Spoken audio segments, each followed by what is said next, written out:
Okay, now when I get in the saddle, I want to make sure I got some, his neck is flexible. So I want to make sure I've got some control here. So I'll do this side first. Okay, pretty good. Now you can see how he's kind of twisting right there. I don't like that, but I'll work on that when I have more time. Okay. All right. Okay, that's pretty good. I'm satisfied with that. All right, watch out, guys. Let me get Digger right over here. Now the next exercise, remember I talked about lateral flexion, getting the neck, and then also you're stretching these muscles too, getting the horse more comfortable and more prepared for the ride. So you want to stretch those neck, those muscles, and when he gives, and that's telling you that, you know, he's okay, he's all right. So now I'm going to do a disengaging so I can work the hindquarters. Now notice how Digger's a little bit fast. Okay, I would really like for him to slow down a little bit. I didn't put that much pressure into him. You can see he's still focused on his buddies over there, and that's just because I don't have all of his focus, his attention. Once he gives me, see, left right there on his own, he's kind of pushing on this here. Watch out, Kai. There. Okay, I'm gonna hold this. He's kind of pushing on it. There he released. Okay, just those little bitty things like waiting on that release is huge.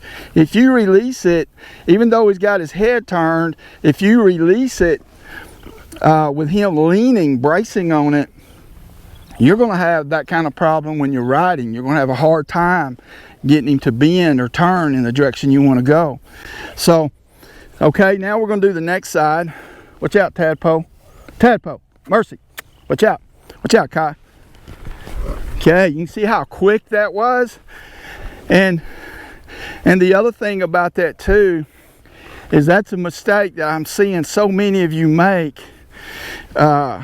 is that even though he's disengaging, I'm still not satisfied. See, that's telling me that he's not mentally where I want him. He got good on the ground, but now we're only in the saddle. We got to work this area. And he's kind of quick, like, okay, I'll do it. You know, and a lot of you on your groundwork and in the saddle, when you do these exercises, you're doing the same thing. You would think that was good, and then you would go on to something else, knowing that he's got an attitude with you moving this area. And so if he was, you know, this is how a lot of horses become spooky. If we get all these areas at least 60-70% soft, then our horse is going to be less spooky. But when we apply pressure and they come off of it really fast, you know, that's a impulsive move that we don't need. And we have to let them know that they can yield those areas with us up here, that they're going to be okay, that we are, you know, we're in control and we're going to take care of them. See, that's part of the survival part, the security part, and we want them to be comfortable. That's the number 2 need. All right, and then of course number 3, leadership. Okay, that's better. That's better. That's better. Okay, satisfied with that right there. Okay, now let's do the other side. Right there, he's just kind of pushing on me still. This time I'm going to apply a little pressure. See how it brought the head around when I applied pressure to the hindquarters? There, he decided. You can see how he's holding that head down. See how that left ear is draped almost, I mean, it's almost at the ground. Okay, that's resistance. You hear me talking about resistance, resistance, resistance. That's resistance right there. If you get in a situation where he really gets scared and he doesn't want you to control anymore, then you're going to have a hard time trying to turn your horse, at least on this side. because he's going to lay that head down and he's not even going to feel it. He's going to be pushing against it, whatever pressure you're applying. Okay, so let's do this side again, right there. Okay, I'm going to see if this time I can kind of help hold that ear up.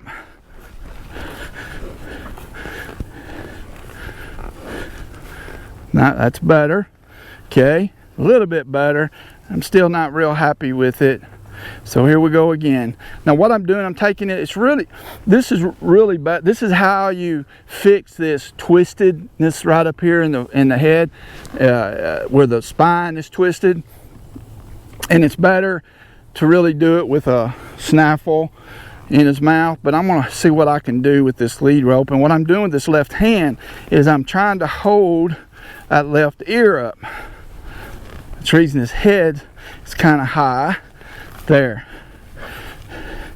Now that wasn't pretty at all, but I'm letting him know that, hey, you can't be pushing on me on that left side.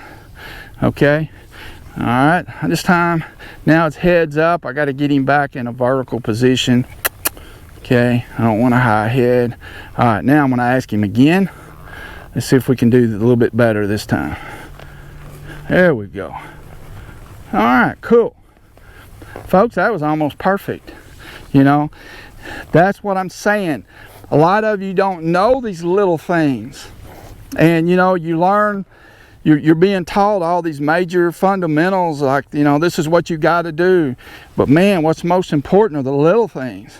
Because this is the reason why you're doing your groundwork, you're doing your inside in the saddle fundamentals, and then you're getting out there and you're having trouble with your horse.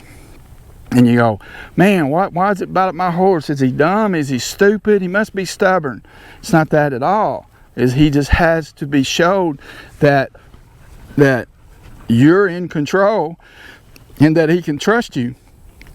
That's all it is. And when you know how to do these little things, like I fixed this in just a few minutes, if even that long, you can do it too.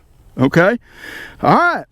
Now we're fixing to do the videos. Okay? See you later. God bless you. God bless your passion, the horse.